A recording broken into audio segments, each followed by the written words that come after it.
Okay, to finish off, let's start with some audience participation. How many of you have seen Finding Nemo? Hands up. How many Finding Dory? Okay. With apologies for those of you that haven't seen either, but this is going to be the first of several plot spoilers in my talk. They found them. Okay? One or more long-suffering parent found both of these individuals. But what you might not know is that the movie makers that made the film actually employed marine biologists to advise them on the film. So they sent the animators to Hawaii, isn't life hard, to research for 5 months how animals moved, how the water looked, and all the rest of it. So the film was very carefully researched, and it tried to rely on good marine biology. It got a few things wrong, as we'll see as we go through. So first of all, Clownfish Society. This is a scene from the movie. So you've got Marlin there. So that's the dad of Nemo, who is one of those little eggs that lives there. And they did get this quite right. This character here is the dad, and clownfish dads are really assiduous fathers. They look after their young really, really well throughout their gestation. Unfortunately, their parental care stops completely when the eggs hatch. Nevertheless, that bit was absolutely right. So this was the view in the movie of Clownfish Society. But this is the reality. And Clownfish Society is a fivesome, or sometimes a foursome, but at least a threesome. And the way that it works is on the basis of hierarchy. So this is a bit of biology. This is the hierarchy of clownfish. So the two at the top of the hierarchy are the breeding pair. So Marlin and his wife producing lots of little Nemos. The others in the background don't get to breed at all until one of the other ones dies. So if the female dies, as happened in the movie, what happens is that the biggest male, who is slightly smaller than her, changes into a female.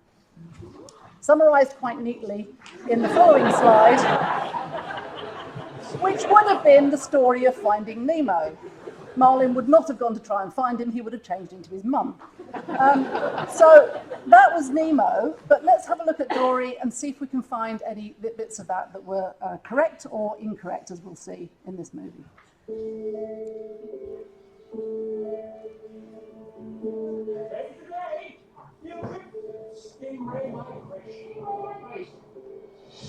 Migration is about going home. Just where you're off. How does stingrays only want to go? Instinct. Deep inside you that feels so familiar that you have to listen to it. My mom, my dad, I have a family. We will never forget you, Dory. And listen, you know what that feels like? Yes. Then we have to go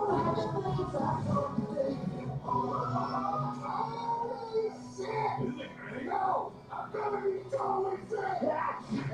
Can you help me on? Sorry, I'm a great swimmer. I think you swim beautifully. Thank you. Dory? Yes? Dory? Yes. I'm your friend. It's so much fun because I tell you a story and then you completely forget about it and I get to tell it to you over and over again. This racing is too dangerous, hands! Hands? Now we left him. I'm sorry. I can't believe. How do you hold your eyes open that long? What's happening? Hello? Hello? Hi, can you help me?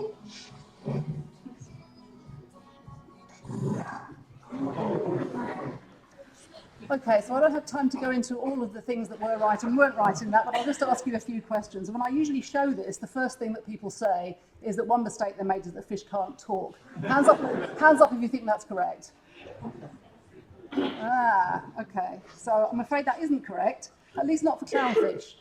So this was a scientific paper published back in 2007. Clownfish can actually communicate quite subtle communications between each other using clacking motions of their jaws and making a sound. So they can talk. What about stingrays migrating?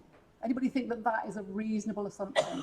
That stingrays migrate? Yes, we think that? Yeah? Might they migrate home? No. They do migrate, and it's a fantastic sight. I am a diver. This is a fabulous thing to see. This is the Gulf of Mexico. They are migrating, but they're migrating to better feeding grounds. But the migration idea of it was certainly true. This one should be easy. Whale sharks don't speak of whale. Ooh. Okay, so everybody's saying no. This is a completely silent picture because whale sharks don't make a sound. They certainly don't talk like whales. Why? Because they're fish. Good. Very good answer. The diver there is not frightened of the whale shark because, of course, they are completely harmless. Like many whales, they do feed on plankton, and they are completely harmless to divers. Finally, octopuses. So my favourite character in Finding Dory was Hank the septopus, not an octopus, but I can talk about that later on. Can octopuses change colour? We saw him plastered against the wall in one colour and in the tank in a completely different colour. We think octopuses can change colour. Okay, so let's watch another little bit of a film from a diver, this time a real rock face that a diver has filmed. Find the octopus.